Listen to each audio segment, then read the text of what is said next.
Good morning students. आज की हमारी वर्कशीट नंबर है 6।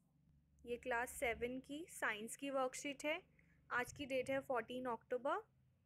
बच्चों, आपको अपना नाम लिखना है, अपनी टीचर का नाम लिखना है और हम अपनी वर्कशीट आज की शुरू करते हैं, जिसका नाम है heating effect of electric current. इससे पहले हमने इलेक्ट्रिक सर्किट के बारे में पढ़ा था कि कैसे इलेक्ट्रिसिटी जो है एक सर्किट में फ़्लो करती है। आज हम उसके हीटिंग इफ़ेक्ट्स के बारे में जानेंगे। Sneha has seen her mother using an electric heater for cooking food and an electric iron for straightening her clothes. She thought, why my mother uses an iron and electric heater? How do they work? Ravi, her brother, explained that this happens due to the heating effect of the electric current. अब स्नेहा ने अपनी mother को कई बार देखा है कि वो electric heater पर खाना बनाती है और इलेक्ट्रिक आयरन से कपड़ों को स्ट्रेटन करती है। आपने भी देखा होगा कि आपने अपने घर में यूज़ भी किया होगा कि आप भी इलेक्ट्रिक आयरन से अपने कपड़े स्ट्रेट करते होंगे, या आपने देखा होगा कि आजकल इलेक्ट्रिक हीटर आते हैं जिसमें आप खाना भी बना सकते हैं। तो ऐसे ही उसने भी देखा, स्नेहा ने, और उसने सोचा कि ये कैसे काम करते हैं, मतलब ये अप्लायंसेस कैसे काम करते हैं। तो उसने अपने ब्रदर रवि से पूछा, तो उसके ब्रदर ने उसको बताया कि ये कैसे काम करते हैं। ये हीटिंग इफ़ेक्ट होता है इलेक्ट्रिक करंट्स का। When an electric current flows through a wire, the wire gets heated. जब एक इलेक्ट्रिक करंट किसी वायर से फ्लो करता है, किसी वायर के थ्रू फ्लो करता है, तो उससे क्या होता है, जो वायर है वो गर्म हो जाती है।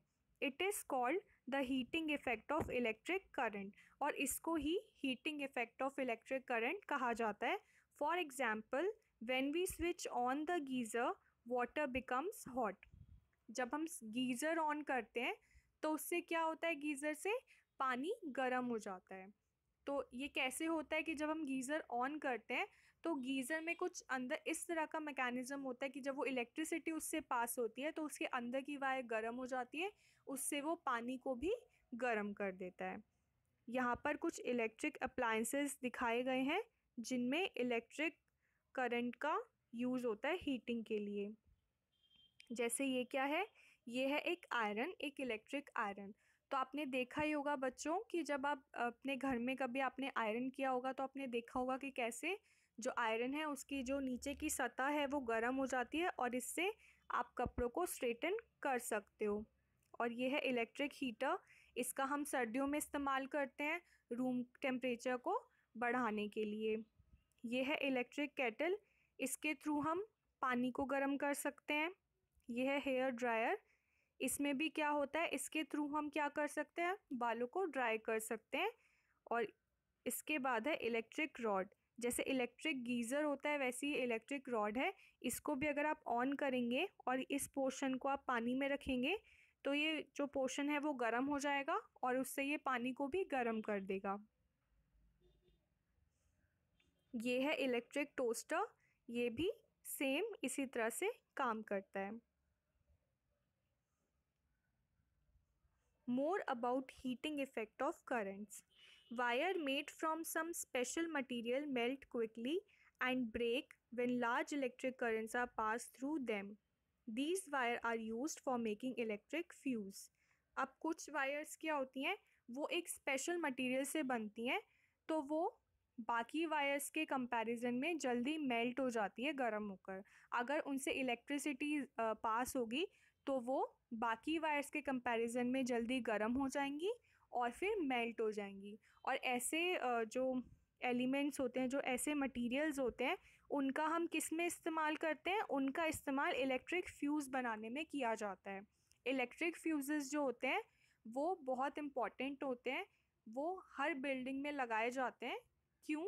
क्योंकि हर बिल्डिंग में या हर घर में एक मैक्सिमम लिमिट होती है कि उस लिमिट तक जो है इलेक्ट्रिसिटी पास हो सकती है। लेकिन अगर बाय चांस कभी उस जो वो एक लिमिटेड इलेक्ट्रिसिटी है, जो एक उसका अमाउंट निश्चित किया गया है, अगर उससे ज़्यादा इलेक्ट्रिसिटी फ़्लो होती है तो वो बाकी अप्लायंसेस के लिए खतरा हो सकता है, हमारे घर के लिए भी खतरा हो सकता है।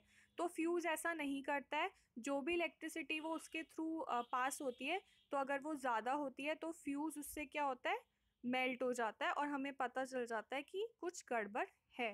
ठीक है, इसलिए घर में फ्यूज़ लगाया जाता है। अब फ्यूज़ क्या होता है? An electric fuse is a safety device which prevents damage to electrical circuits and possible fires. जो फ्यूज़ होता है वो जो डैमेज हो सकता है इलेक्ट्रिक सर्किट से और जिसकी वजह से आग भी लग सकती है, तो वो हमें उससे पहले ही बचा देता है।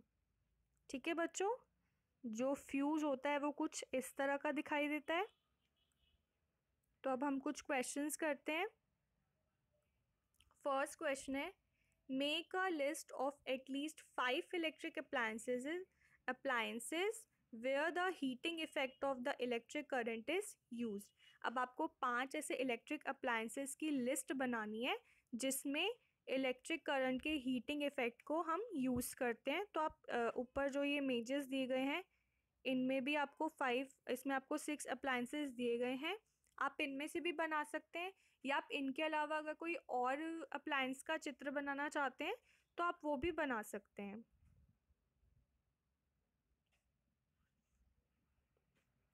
सेकेंड क्वेश्चन है, why should we not touch a lighted bulb. हमें एक लाइटेड बल्ब, जो यानी कि एक जलते हुए बल्ब को हमें क्यों टच नहीं करना चाहिए? तो बच्चों, जो बल्ब होता है वो फिलामेंट से जलता है, और क्या होता है, बल्ब जब जलता है तो वो बहुत हॉट हो जाता है, और हॉट होने से क्या होता है, अगर हम उसे टच करेंगे तो उससे हमारा हाथ भी जल सकता है। इसलिए हमको लाइटेड बल्ब को नहीं टच करना चाहिए। ठीक है, थर्ड क्वेश्चन है, what is an electric fuse. Electric fuse क्या होता है उसका आप यहाँ से लिख सकते हैं। An electric fuse is a safety device which prevents damage to electrical circuits and possible fire. ठीक है, और सेकेंड क्वेश्चन का जो आंसर है उसमें हम ऐसे लिख सकते हैं। तो बच्चों, सेकेंड क्वेश्चन के आंसर में हम लिख सकते हैं, we should not touch a lighted bulb because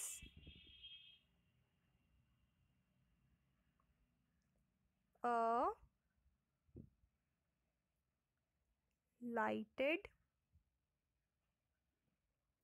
lighted bulb can be very hot and can burn our hand। ठीक है बच्चों, तो ये आपकी आज की वर्कशीट थी। आपको इसको अपनी कॉपी में करना है, अपना नाम लिखना है और इसको अपने व्हाट्सएप ग्रुप पे भेज देना है।